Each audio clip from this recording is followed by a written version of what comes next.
Well, many people fail to understand the concept of the Medicare Set Aside program versus the Medicare CHIPS Extension Act. And it has been suggested by some commentators that July 1 of 2009, the original effective date of the Medicare CHIPS Extension Act, or the MMSEA, in fact, created the advent of the need for a liability Medicare set-aside. When you take a quick look at the statute, 42 U.S.C. 1395 YB8, it is clear that the intention of Congress in adopting MMSEA in Section 111 of the MMSEA was to close the loop of compliance with respect to Medicare reporting.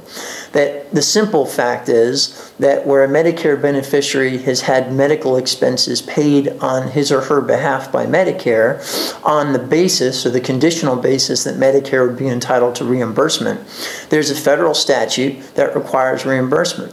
But from 1980, December 5, 1980 specifically, the effective date when liability settlements were extended to the Medicare secondary payer statute, from 1980 until December 29th of 2007, there hasn't been an effective way of ensuring compliance for the Medicare program.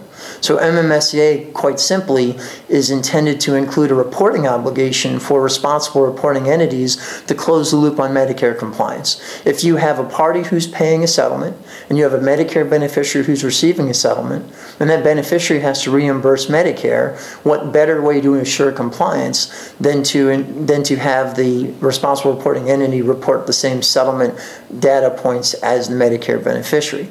That being said, a Medicare set-aside is a preferred way of considering Medicare's interest in a workers' compensation settlement, where the settlement involves two components: a future cost of care and a permanent burden shift of paying and managing that care.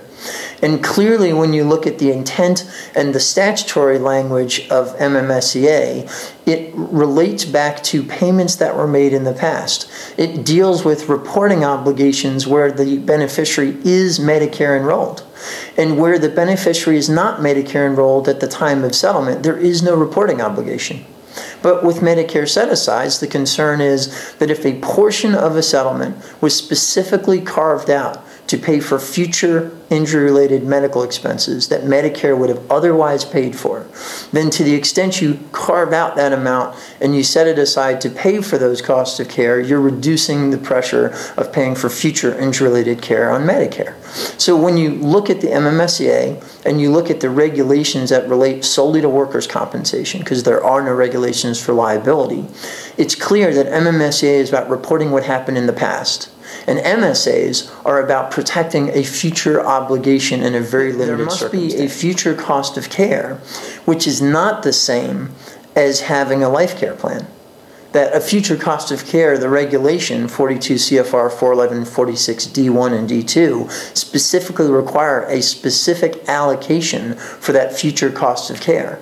So there must be the existence of a future cost of care, which you can easily find in a workers' compensation settlement, but you cannot find that bucket of damages in a liability settlement as easily. And then secondly, there must be a shift of the burden of paying and managing that care over to Medicare. And that's a critical distinction, because you could have an existence of a future cost of care, a future back surgery, but if an insurance company is going to cover that as a primary payer and Medicare isn't, a Medicare set-aside would be unnecessary.